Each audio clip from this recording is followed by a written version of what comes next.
আল্লাহ পাক এখানে কি করেন জানেন? এই বাজারের মধ্যে যে সম্পদগুলো আছে, অর্থ সম্পদ, আপনারা যেটা কারেন্সি বলেন, এগুলো আল্লাহ রাব্বুল আলামিন হাত থেকে হাতে ঘোরাতে থাকেন।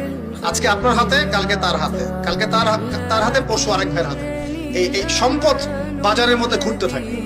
বাজারটা হতে পারে সমাজ, হতে পারে রাষ্ট্র, হতে পারে বিশ্ব। ভালো করে বোঝেন, ছোট পরিসরে হতে পারে সমাজ, হতে পারে রাষ্ট্র বা বিশ্ব। আল্লাহ পাক সম্পদটা সার্কুলেট করেন, ঘোরাতে থাকে।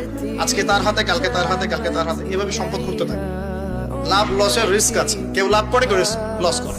এভাবে সম্পদ সার্কুলেট হতে হতে হতে আল্লাহ পাক যাকে ইচ্ছা ধনী বানান, যাকে ইচ্ছা গরিব বানান। কথা বুঝতে পারছেন? এটা হলো এই জায়গায় রিজিকটা নিয়ন্ত্রণ করেন সরাসরি আল্লাহ পাক। আল্লাহ পাক কারো সম্পদ নেন, কারোকে দেন, কারো কাছ থেকে নেন, কারোকে দেন, কারো কাছ থেকে নেন, কাউকে দেন। এভাবে সম্পদ ঘুরতে থাকে। আর যদি দেখা যায় সম্পদ চাহিদার চেয়ে কম হচ্ছে, আল্লাহ পাক সম্পদ উৎপন্ন করে দেন। জমিন থেকে উৎপন্ন করেন, আসমান থেকে উৎপন্ন করেন।